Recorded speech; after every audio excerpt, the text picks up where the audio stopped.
अस्सलाम वालेकुम students, how are you? हाँ जी, क्या हो रहा है? सब ठीक है? आवाज आ रही है मेरी आपको?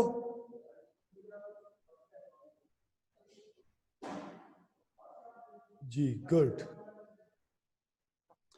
माशाल्लाह, बहुत अच्छे जी। तो आज हम जो लेसन स्टार्ट कर रहे हैं, यानी हमने हीरोज जो थे अपने 3 वो ख़त्म कर लिए, कंप्लीट हो गया। स्मार्ट सिलेबस जो आया है उसके मुताबिक all the 3 heroes modern prose के अंदर जो थे वो हमने ख़त्म कर लिए। Now we are moving towards novel. अब नावल की तरफ हम जा रहे हैं, गुड बाय मिस्टर चिप्स की तरफ। जी नजर आ रहा है स्क्रीन पे सबको? स्टूडेंट्स नजर आ रहा है ना सबको?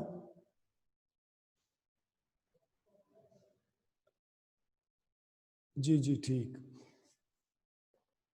तो गुड बाय मिस्टर चिप्स, इसके तरफ हम आ रहे हैं।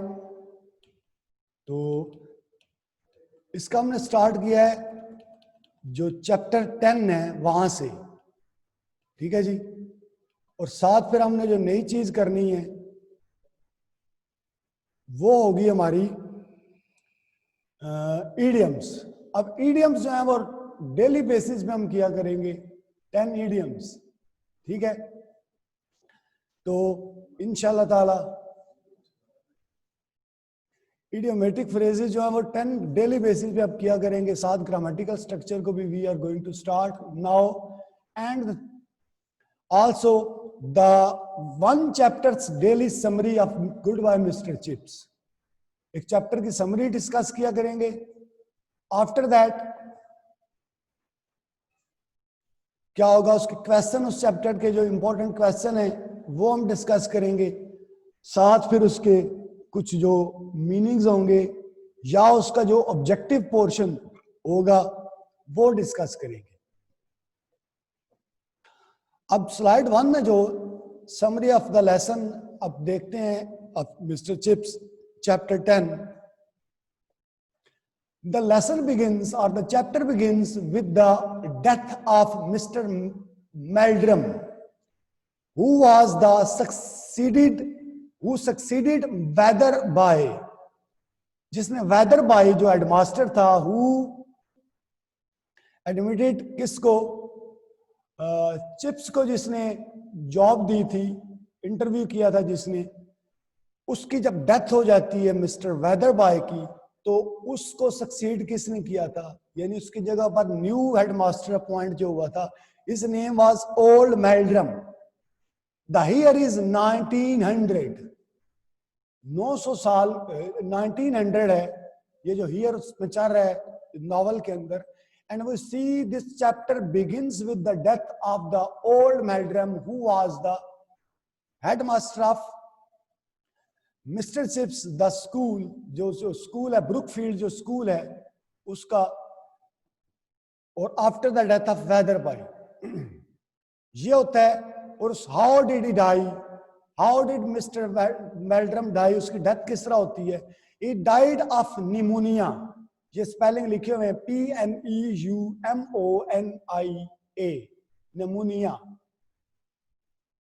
And when he died in 1900, 1900 में वो मरता है, डेथ उसकी होती है और निमोनिया की वजह से।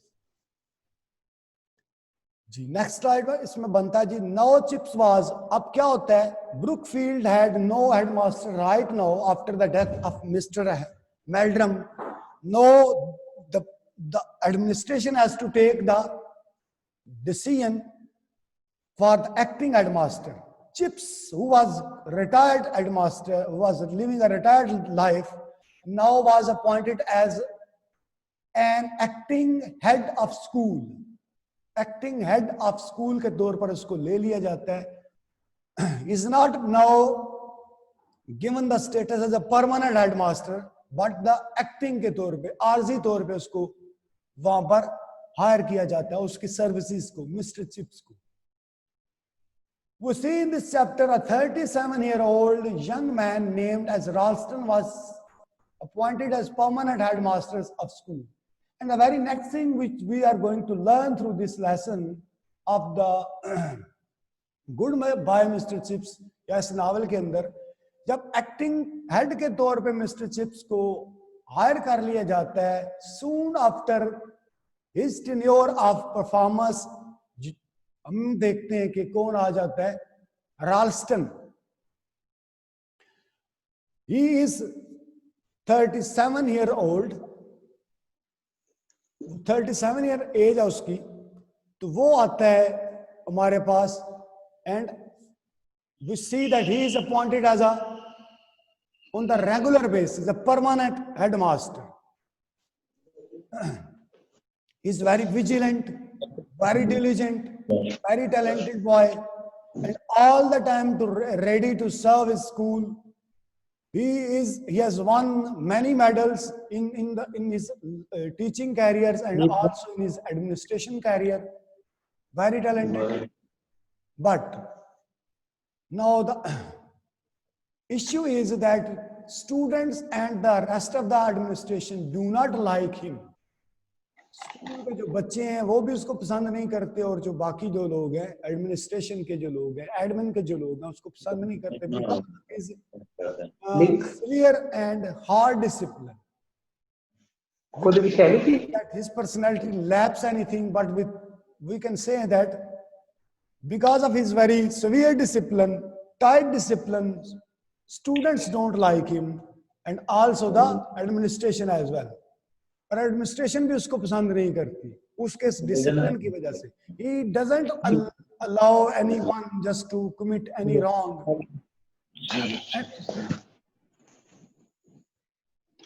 And we also learn in this lesson that a row, R-O-W, means fight between Ralston and Mr. Chips took place. उनके दरमियान झगड़ा कर दिया. जी क्या बात है बच्चों, आपको आवाज आ रही है मेरी?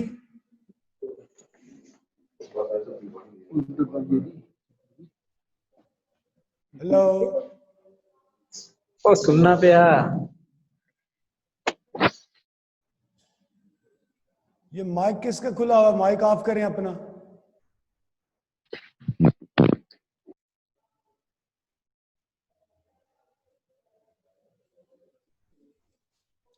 जी जी, we are coming back on the lesson again. Lesson पे आ जाते हैं जी हम अपने पे.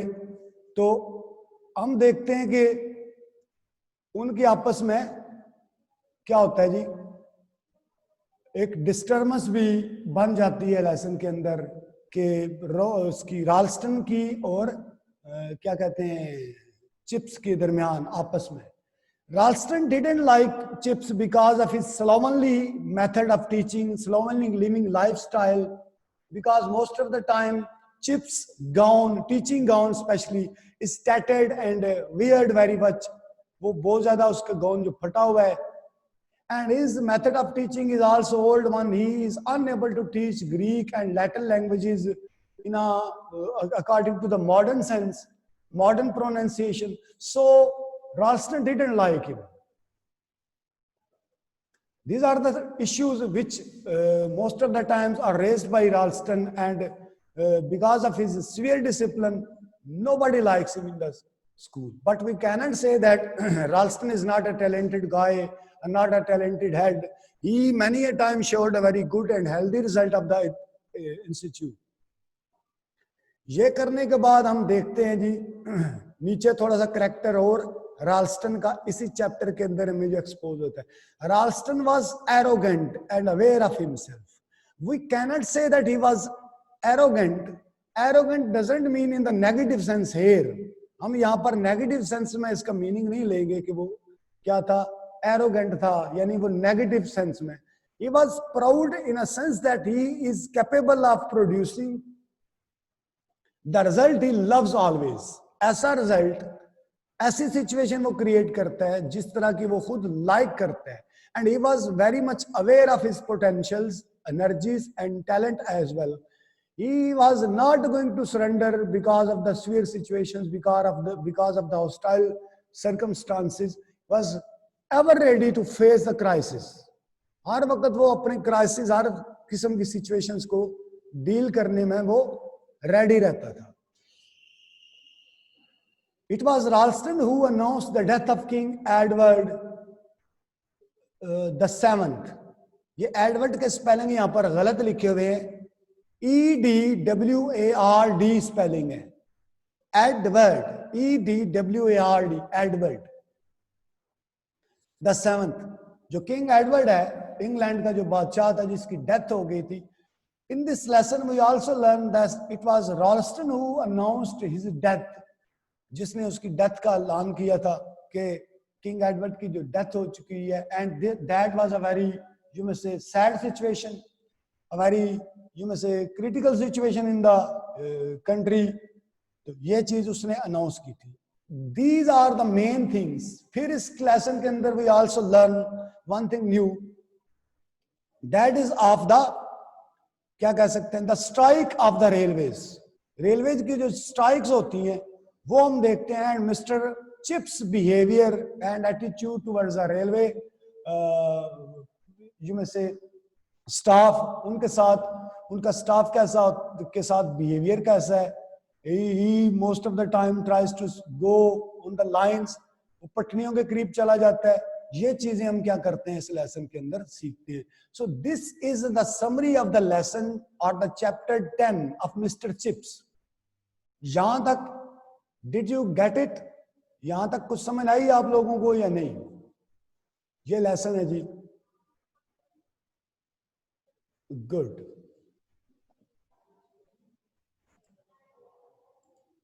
Okay, now we are moving forward towards the exercise of the lesson. यानी हम कह सकते हैं कि उसके क्या, इस लेसन के आगे जो आ जाते हैं हमारे क्वेश्चन आंसर्स. तो क्वेश्चन आंसर देखते हैं हम इस लेसन के. Who was Meldrum? The very first question is who was Meldrum. तो पहली लाइन के अंदर इस चैप्टर के अंदर I have told you that Mister Meldrum was an old headmaster who succeeded Wetherby after his death. But in 1900 in the novel we see Meldrum died because of pneumonia. वो pneumonia की वजह से मर जाता है. नीचे फिर यही क्वेश्चन पूछा गया, when and how did Meldrum die? मेल्ड्रम कैसे मरता है, उसकी डेथ कैसे होती है? मेल्ड्रम डाइड ऑफ निमोनिया इन 1900. वो निमोनिया की वजह से उसकी डेथ होती है. When did Mr. Chips become acting head of the school for the first time? पहली दफा उसको कब बनाया जाता है स्कूल का headmaster, acting headmaster? Of course after, as we have studied, after the death of Mister Meldrum, उसकी death के बाद उसको एक्टिंग हेड बनाया जाता. तो it was 1900 when Chips was very first time in his teaching career was announced as acting head of the school Brookfield. उसका जब उसको बनाया जाता है, हेडमास्टर बनाया जाता है. When was Mr. Ralston appointed the headmaster of the school? और फिर मिस्टर राल्स्टन है जो उसको अदारे का, मिस्टर जो ब्रुकफील्ड है उस स्कूल का हेडमास्टर किस तरह बनाया जाता, कब बनाया जाता है? तो ये भी इस लेसन के अंदर ये चीज वेरी मच गिवन है जो दी हुई है इस लेसन के अंदर. तो जो हमने चैप्टर पढ़ा है, फिर है उसके बाद आ जाता है why should Ralston not become popular. Ralston popular क्यों ना हो सका इदारे के अंदर, इस ब्रुकफील्ड स्कूल के अंदर? राल्स्टन couldn't gain repute and fame because of his, you may say, very tight and serious attitude and severe kind of the discipline. Even Chips said on different places about Ralston that as Ralston is running the school as one is running a private industry or a business industry, जिस तरह business industry चलाई जा रही है वो इस तरह चलाता चला जा रहा है राल्स्टन को. And he is not paying serious attention to the moral development of the students and the not waiting and paying weightage to moral issues of the staffs. उसके ऊपर ये एक एलिगेशन लगाई गई है कि वो ज्यादा मोरालिटी के ऊपर लोग उनके तवज्जो नहीं दे रहा, बल्कि वो he running the school as a businessman, एक बिजनेसमैन की तरह वो स्कूल चला रहा है, तो उसको एरोगेंट माना जाता है और उसको बहुत ज्यादा प्राउडी माना जाता है कि वो बहुत ज्यादा and is always taken negatively, is not liked by the students and the teaching staff as well in the Brookfield. वो उसको पसंद नहीं करते. But he has awful personality. What type of man was Ralston? The next, what was Ralston's progress as a head? When we see his teaching career, his career as a head of Ralston, uska dekhte jab to we see Ralston got a high achievements. He was very successful as a head of the Brookfield, and he made the school internationally and very, you may say, famous. अपने area का वो बेहतरीन किस्म का school Brookfield को साबित कर देता है. और many people belonging to the international repute, statesmen, politicians, bureaucrats, judges, different such kind of the people, he was ऐसे स्टूडेंट वो जो क्रिएट कर रहा था अपने इदारे के अंदर. Then what type of a man was Ralston? Ralston किस तरह का बंदा था? He was very serious by nature, grave by nature. He was not paying a single attention to anything which was beyond his professional and you may say जो कोई भी चीज उसके प्रोफेशनल कैरियर के अलावा जो होती थी उससे उसमें कोई दिलचस्पी नहीं थी. Rather he was much more attentive to his duty. School की ड्यूटी में वो बहुत ज्यादा इन्वॉल्व था, सीरियस था by nature, and he has such personality that only just by lifting one eyebrow he can just silence the whole hall full of the students and the staff. अपनी एक जुम्बश के साथ वो क्या कर सकता था कि जितने भी स्टूडेंट्स हॉल में बैठे हुए हों या स्टाफ जो बैठा हुआ हो उनको वो खामोश कर सकता था. उसकी पर्सनालिटी ऐसी थी. राल्स्टन का ये करैक्टर आ जाता है. Where did Chips and Catherine celebrate the diamond jubilee of England? अपनी शादी की जो डायमंड जुबली है, सॉरी, उन्होंने अपनी कैथरीन ने और चिप्स ने डायमंड जुबली कहां पर, वो जो क्वीन एलिजाबेथ को वो देखने गए थे, क्वीन विक्टोरिया को, वहां पर स्पेंड की थी उन्होंने अपनी jubilee. What news spread in the school about the father of Grierson?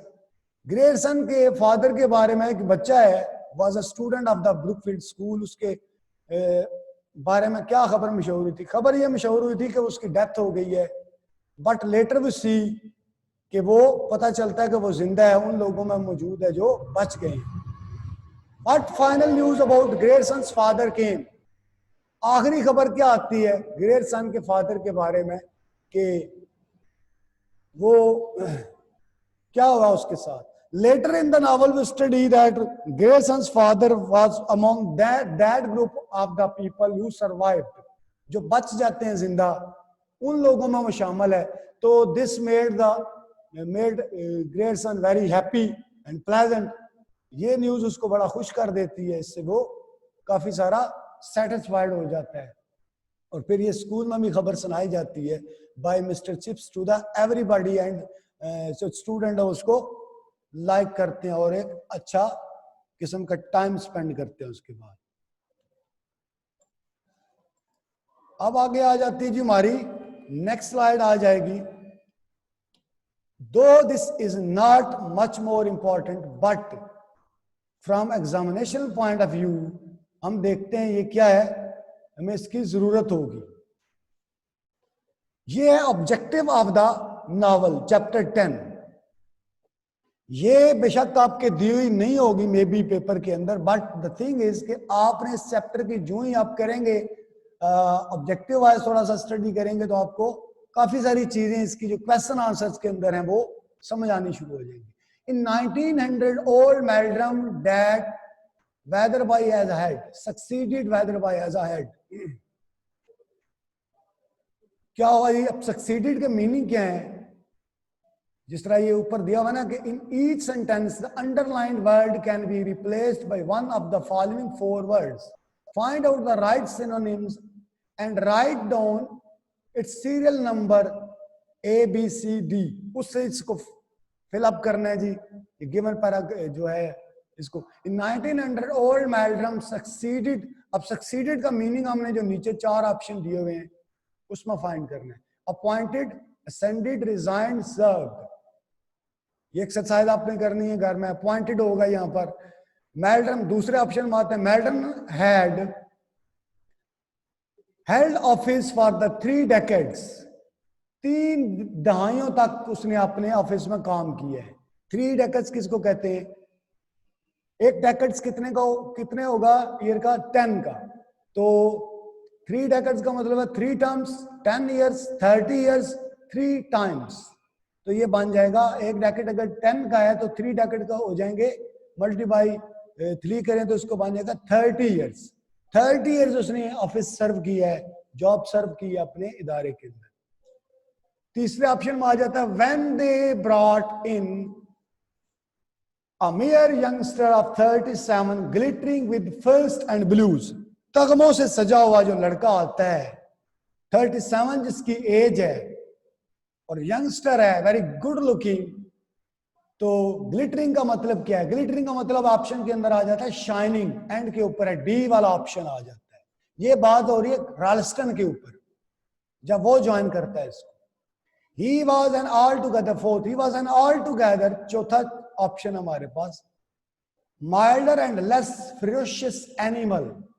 Ferocious का मतलब था crucial. Fierce. A, B, C. Fierce कि वो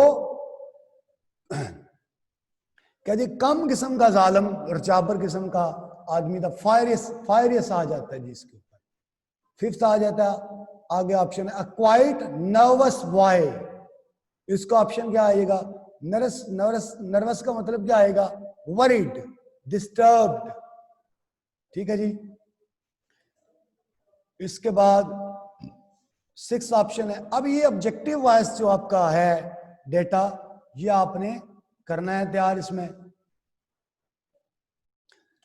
तो ये देख लें नीचे तकरीबन ये almost 16 more than 16 are available in your book. उसमें ये दिए हुए हैं. तो आई होप कि अब आप इसको करेंगे. नेक्स्ट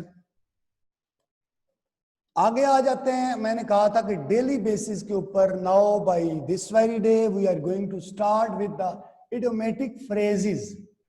इडियोमेटिक फ्रेजेस हम स्टार्ट कर रहे हैं. तो 101 से स्टार्ट करेंगे तो 10 हुआ करेंगे रोज. 110 तक हम जाएंगे. ठीक है जी. 101 से 110 तक रोज हमारा ये हुआ करेगा काम.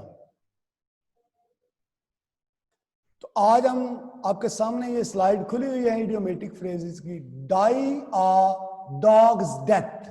ये डाई आ डॉग्स डेथ लिखा हुआ है 101 जो है 101 से लेकर 110 तक. डाई आ डॉग्स डेथ कहता बुरी मौत मरना, शर्मनाक मौत मरना. आगे आ जाता है डाई इन हार्नेस. काम करते हुए मार जाना, मतलब थ्रू आउट बिजी रहना, लाइफ में काम करते रहना, ऐसी डेथ होगी.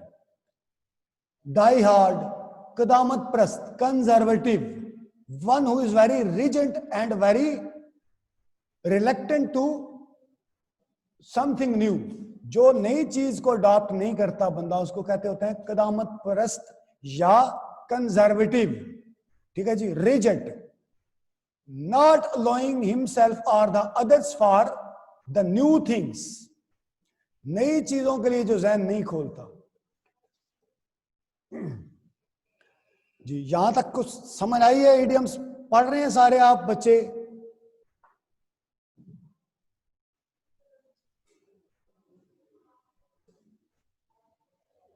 ओके गुड, सही है. जी आगे आ जाता है a dog in the manger. Dog in the manger का मतलब होता है कि ना कोई किसी चीज को खुद करना, किसी चीज को ना तो किसी दूसरे को करना, ठीक है, ना किसी दूसरे को करने देना, ना किसी खुद फायदा उठाना किसी चीज का, ना किसी दूसरे को फायदा उठाने देना।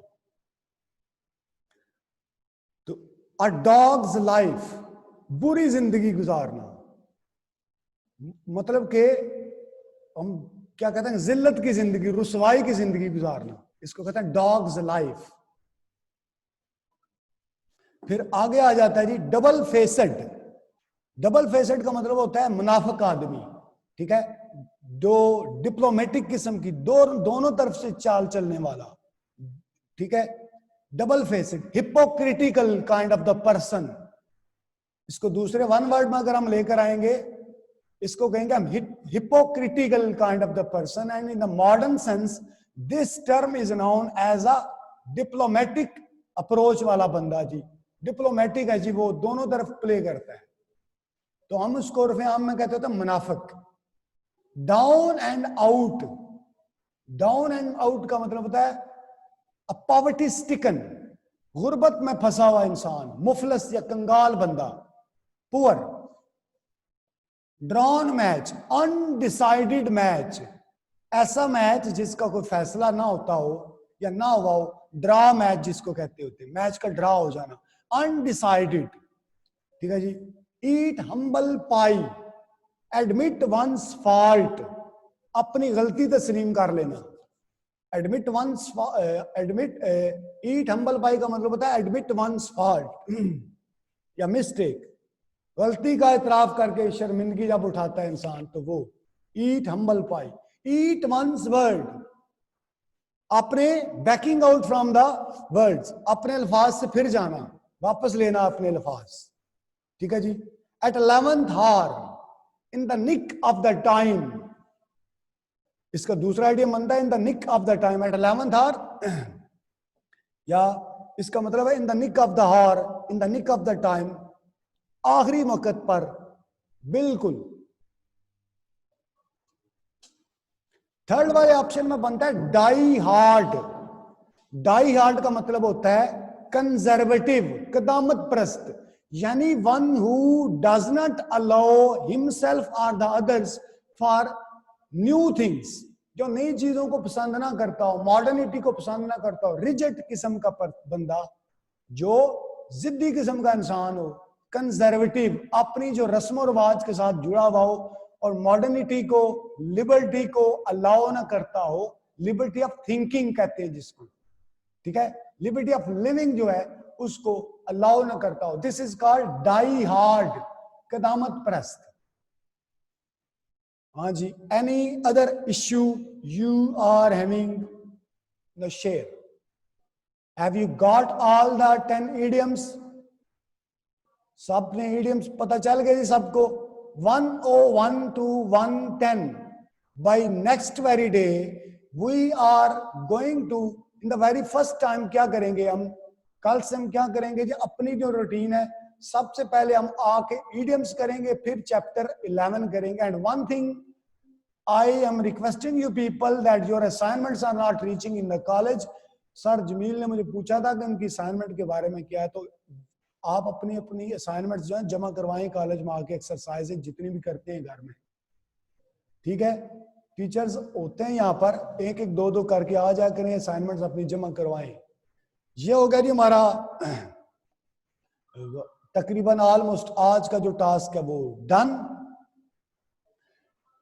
हमने इसके अंदर chapter 10 of goodbye mister Chips वो थोड़ा सा पढ़ा, समरी, उसकी समरी की, उसकी एक्सरसाइज थोड़ी सी सीखी उसके अंदर।